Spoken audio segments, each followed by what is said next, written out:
The coronavirus isn't just a health concern, but a consumer concern as well. And to help us separate fact from fear when it comes to your wallet, we're talking to North Carolina Attorney General Josh Stein today. He's going to be answering your questions until 6 o'clock tonight. What you want to do is text your questions to 336-379-5775. You can ask about anything like price gouging or stimulus scams going around. Remember, this is text only.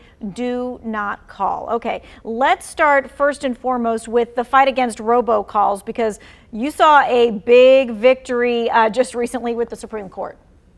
Yeah, just yesterday, Tanya. It's such a pleasure to be with you again tonight. There was a case before the U.S. Supreme Court where some robocallers were actually trying to get the law that bans robocalls to cell phones declared unconstitutional. And I wrote a brief that got 33 other states to sign on, bipartisan coalition. And what we learned yesterday is, look, Democrats hate robocalls, Republicans hate robocalls, Supreme Court justices hate robocalls. We got a resounding win. The law prohibiting robocalls was upheld by the U.S. Supreme Court.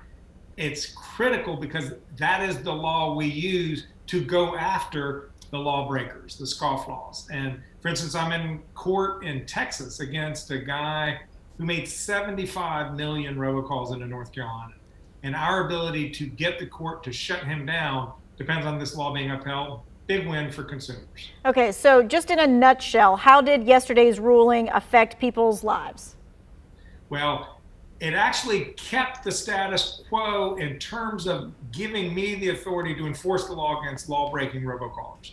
Had the court ruled that the law is unconstitutional, as bad as the situation is today, it would have been substantially worse. So it was a necessary win for our fight against robocalls. All right, and speaking of the fight against robocalls, there is a way for all of us to complain, to report, to make sure that you know about the robocalls that are coming to our homes. And so we want to be able to give people that information as well, so that'll be really easy.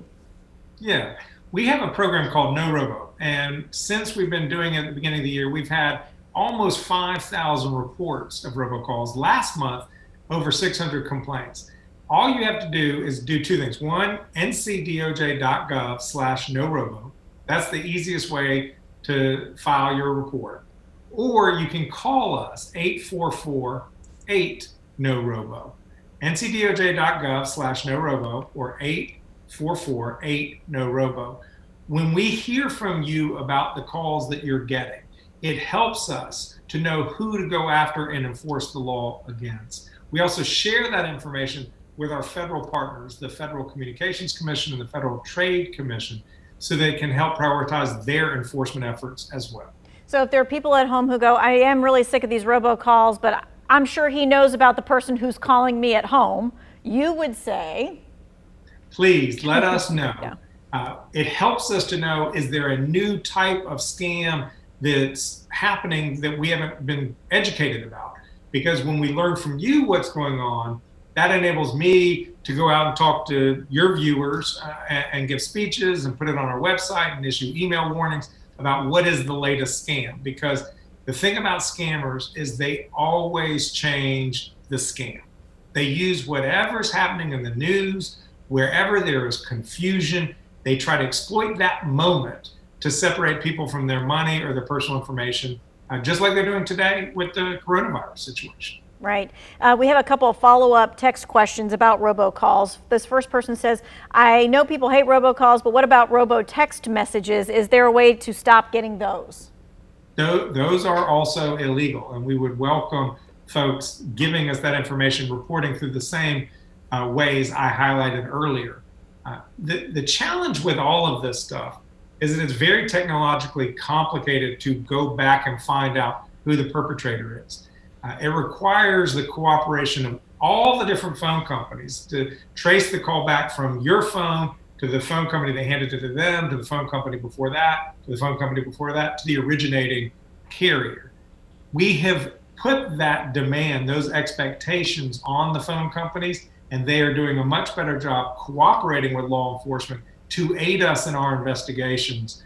But yeah, it becomes very challenging, but we got to keep at it. The only way we're ever going to make a difference is if we shine a light on this illegal behavior so that all the cockroaches just go scurrying out of the kitchen floor. That's a good picture right there. Okay. We have a follow-up text question that you alluded to just a little bit about some of the scams going around. It says, what are the top scams you've learned about or investigated since the COVID pandemic started?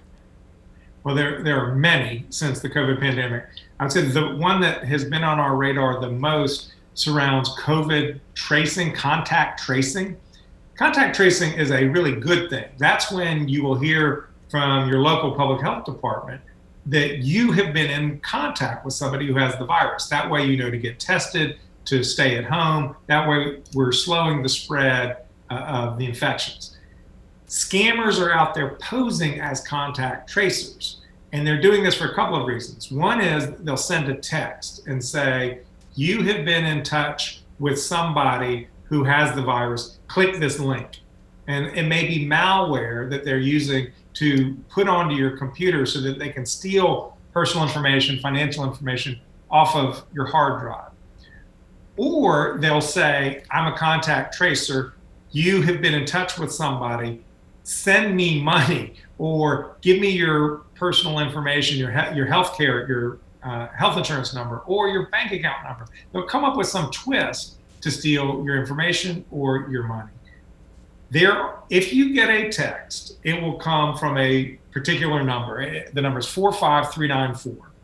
Or you might get an email, nc-areas-no-reply@dhhs.nc.gov. I mean, an incredibly long email. The key thing is if you get contacted by somebody claiming to be a contact tracer, you can affirmatively call the local public health department to ensure that it's legitimate. In fact, you want to do that so you know what you should be doing. And if any contact tracer asks you for your personal information, your bank account number, your health insurance information, your social security number, they're up to no good. They're a crook.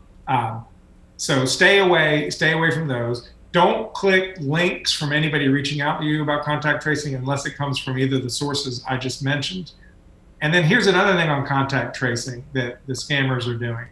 Because so many people are unemployed, there are fake websites pretending to be DHHS, our State Department of Health and Human Services, claiming to hire people as contact tracers. And all they're trying to do is get all of your personal information. Get your social security number, get your bank account information. So if you want to do this job, make sure you're going through the right people. Right, maybe don't Google that. Make sure that you actually see it's NCDHHS. Mm-hmm. Exactly. Okay. dhhs.nc.gov. They're the real deal.